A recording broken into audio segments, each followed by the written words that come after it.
Hello and welcome to Rajya Sabha Television. I am Vishal Dahiya and you're watching our show Discussion Today. Now, today we're going to talk about the green tax proposal on old vehicles. Now, in a move to go ahead and disincentivize the use of polluting older vehicles and to protect the environment as well, the Ministry of Road Transport and Highways has proposed to levy a green tax on older vehicles. Now, this proposal will go to states for consultation before this is being put in force. We'll try and understand what this green tax is and how will it help in protecting the environment. For this, we're joined by a distinguished panel of guests. Let me first introduce them to you, beginning with Mr. Sharif Qamar, who is with us. Mr. Sharif Qamar is a fellow and area convener of the Center for Sustainable Mobility at TERI. We are also joined by Dr. S. Velmurugan. He is the chief scientist at CRRI, which is Central Road Research Institute. Welcome, gentlemen, both of you, to Rajya Sabha Television. Let me begin with you, Dr. Velmurugan, and let's first start by understanding the finer nuances or finer points of this, proposal of levying green tax on older vehicles. What is this proposal about? Yeah, basically, in hindsight, if you see, it's an excellent initiative which is taken by the government of India because, basically, we understand from the registered vehicles in the country, like the sustainability of those vehicles, which can withstand for different time periods. From that angle, it's a good initiative which is taken, which will really help in reducing the pollution if it is implemented with the good O&M facility, that is operation and maintenance. That has to be perfect in nature. Like suppose a vehicle, you want to declare it as a vehicle which is having a polluting the environment. For that to be done, you need to have a stringent mechanism over O&M. So if that is implemented in proper place, we can expect its benefits to come to the common people in terms of reduction of pollution. Because why this is because this only if you are having this kind of say for example a vehicle is very old, that one has to be has to be abandoned, or otherwise it should be not allowed to ply on the road. So for that, whatever they are saying, 8 years for a commercial vehicle and for a private vehicle, 15 years. After that, you need to have, depending upon the states which are going to implement, if it is done in right earnest, it is going to help in some reduction in pollution.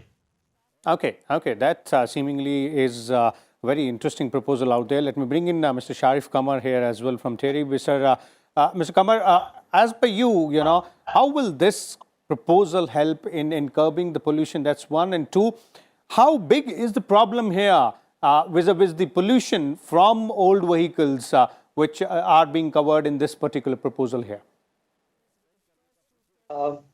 Thank you. So I'll come to the two questions, and before that I wanted to put forth the broader picture to the audience at large. So in India, about 80% of Indian cities do not adhere to the national air quality standards. So there are a large number of cities where the problem of pollution is rampant. It affects the health of the common citizens. And perhaps that is the major motivation for the government to bring this kind of legislation or policy. Now, in terms of the problem, we are talking about Indian transport sector. There are about 30 crore vehicles on road registered in India. Most of it is, of course, two-wheelers and passenger cars. But a smaller share, which is of commercial vehicle, is about 5 to 6%.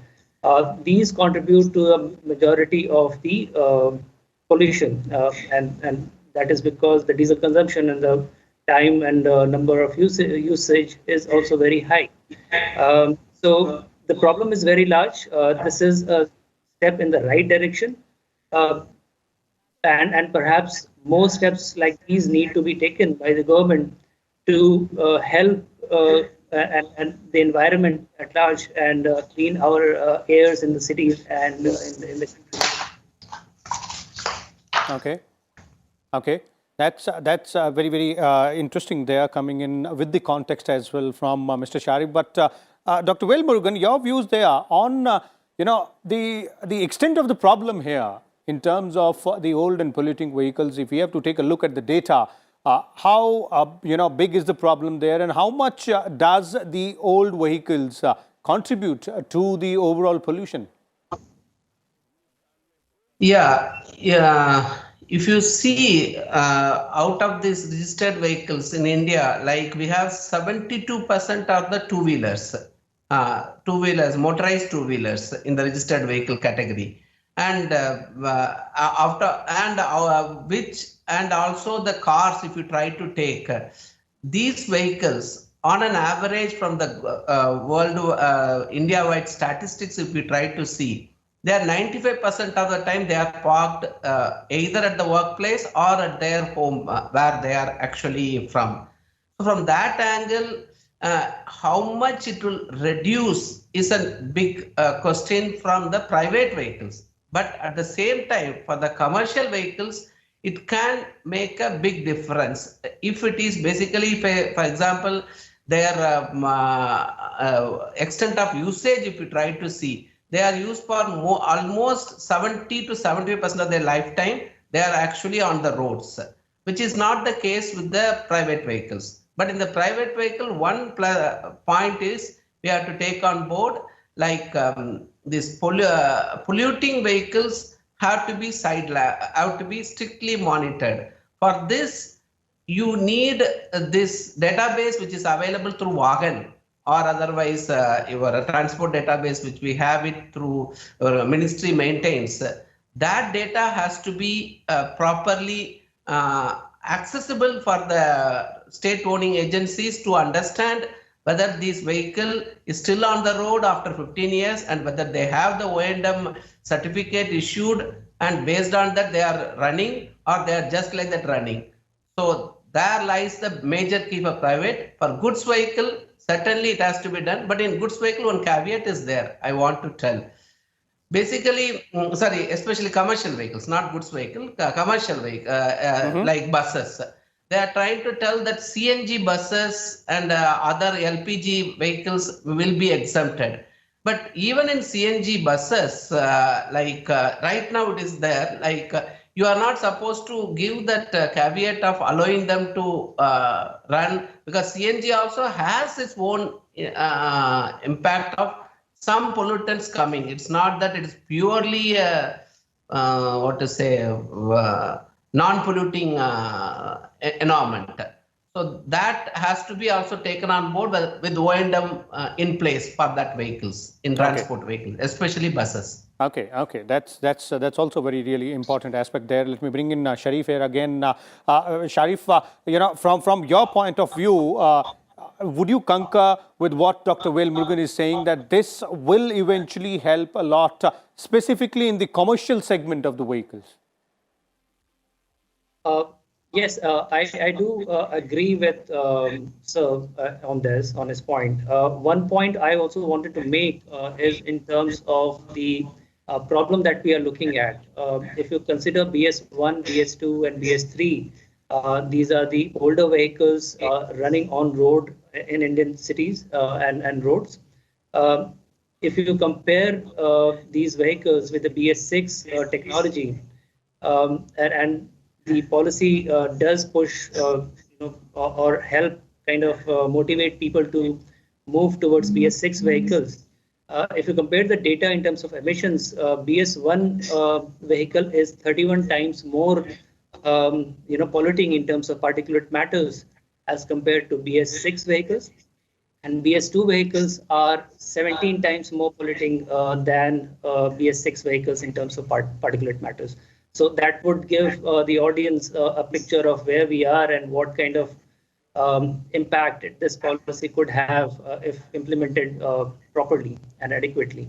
Yes. Okay. Dr. Velmurugan, one very interesting aspect here, I was just going through the data, is that according to IIFL, if you look at this particular kind of initiative, it might not have much impact in terms of, sale of personal vehicles, because ultimately, we are adding a lot of vehicles every year.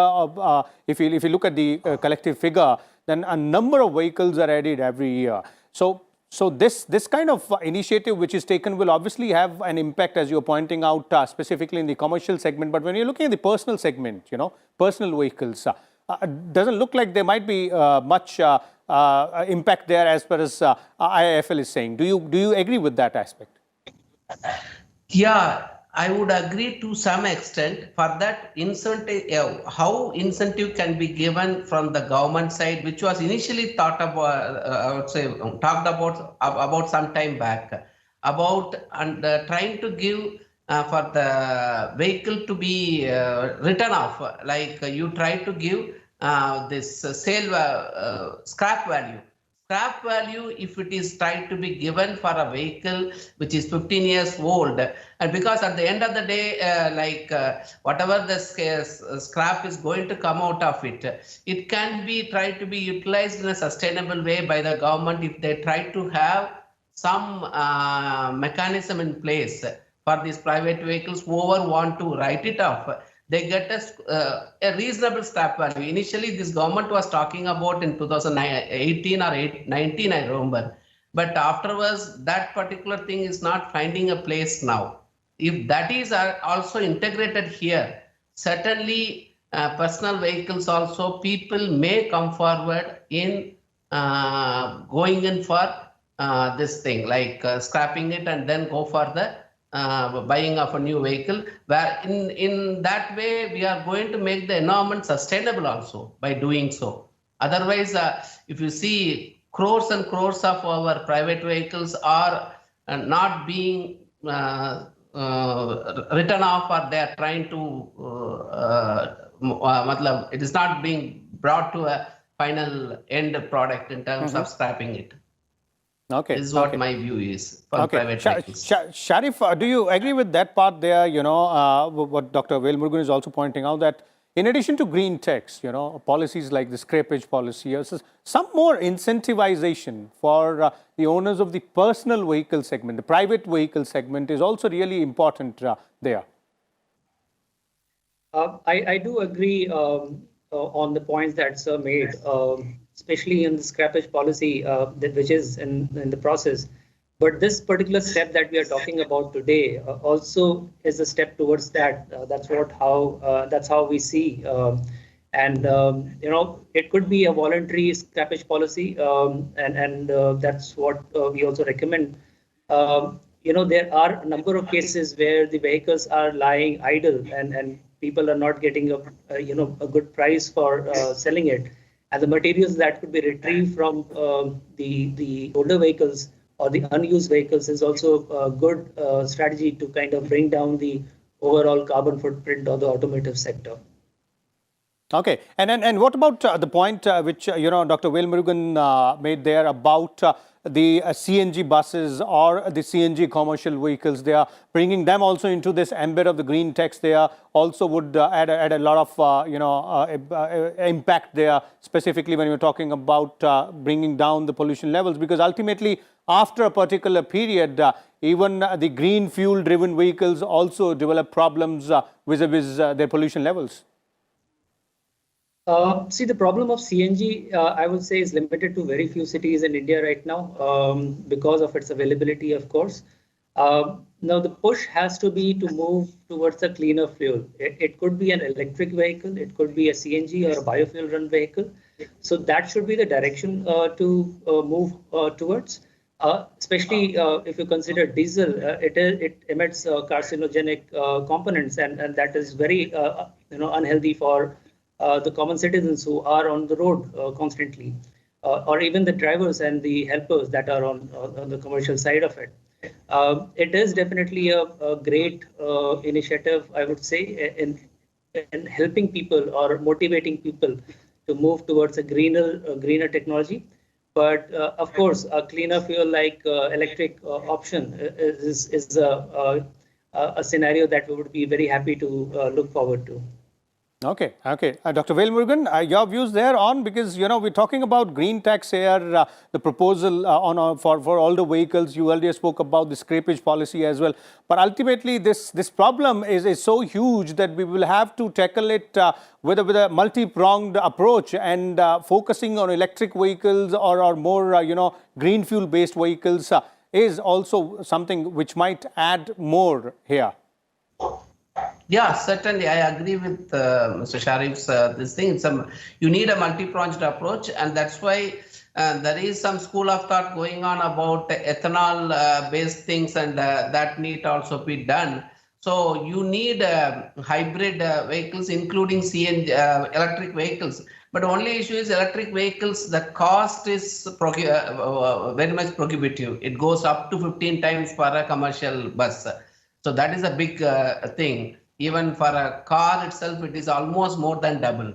So that is a big issue there. If that is, if incentives are brought about, certainly a multi-pronged approach of trying to give incentive, which is presently given is 1.5 lakh for a car, which is perhaps, if you try to increase it a bit, certainly, and also your vehicle scrapping and all those things are taken on board, certainly we can expect more sustainable environment. Okay, okay. Sharif, your views there on this aspect, the cost, because you spoke about electric vehicles as a, perhaps the way out, or the more green fuel-based vehicles, perhaps the way out. But as Dr. Velmurugan is pointing out, cost is a prohibitive, factor there. And obviously, steps like green tax do disincentivize keeping older vehicles, but then we will have to find alternative models. Absolutely.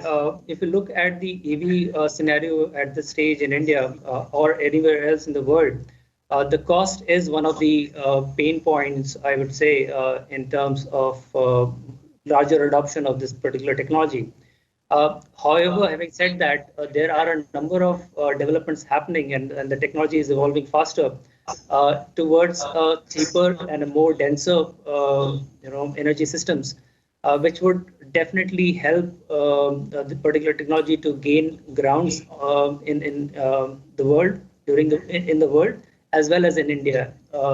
Now, having said that, if you look at developments in the two-wheelers and the three-wheelers and the buses, you have schemes like FAME that the Department of Heavy Industries is looking at.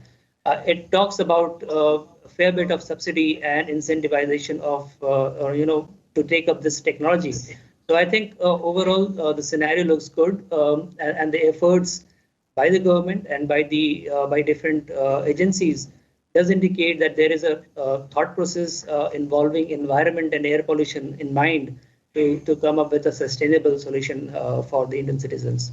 Okay, okay. Indeed, sustainable solution is the way forward, and the work has to move further on that part as well. But let's go back to the green tax proposal again, and I'll bring in Dr. Velmurugan here. Dr. Velmurugan, since the proposal is now going to the states for consideration and consultation as well, and there will be obviously a few suggestions also which will be coming in. But there are similar sort of policies which are in place in some states. Maharashtra, for example, is one state which does impose tax on vehicles as they age further. So do you believe that this kind of policy will be easily acceptable not only to the state government but also to other stakeholders, be it the auto industry or even the buyers as well?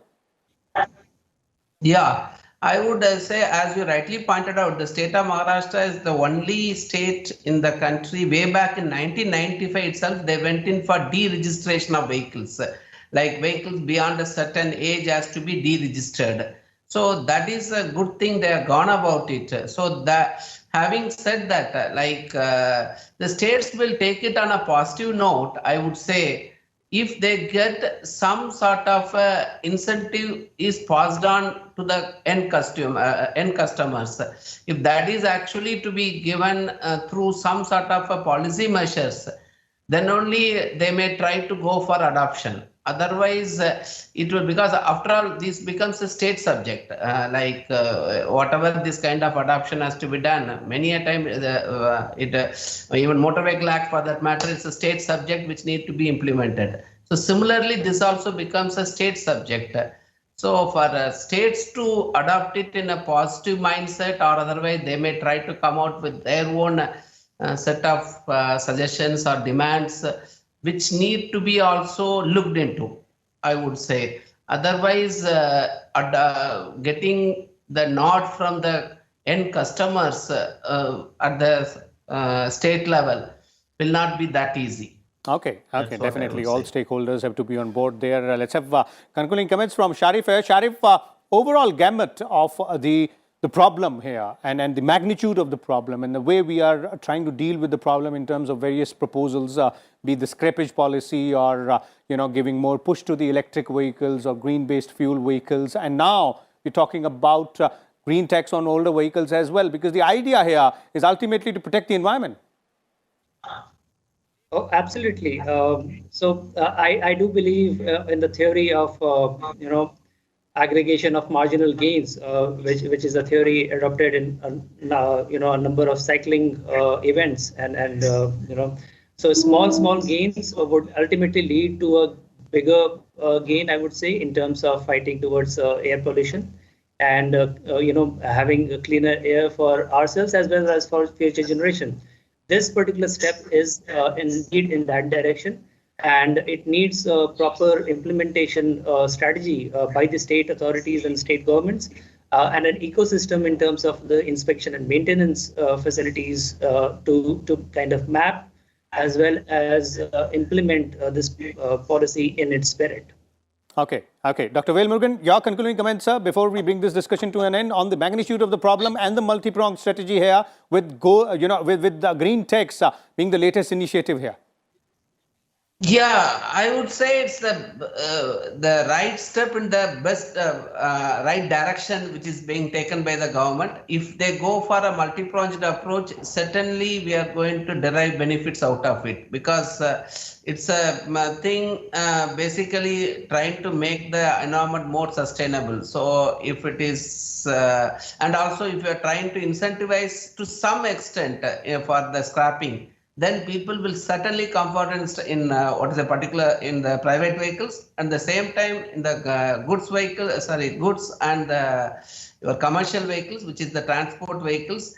We need to have a full scale policy, so that, because those are the vehicles which are having the maximum vehicle kilometers traveled in their lifetime. So they need to be having a good operation and maintenance policy fixed, so that those vehicles are actually taken care of in contributing towards reduction of pollution. Okay. Thank you so much. Thank you so much, Dr. Velmurugan and Sharif Qamar as well, for sharing your views here with our viewers of Rajya Sabha television on this very important aspect. And as our panelists were pointing out, the idea of or the proposal of levying a green tax on the older vehicles which are polluting the environment is something which is a step in the right direction, and also adds on to various other steps, various other approaches to tackle this problem of pollution by the vehicles. But as our panelists were also saying, that a lot more needs to be done in terms of having a sustained multi-pronged strategy to tackle this issue. We'll come back again with a different topic. Till then, keep watching Rajya Sabha television.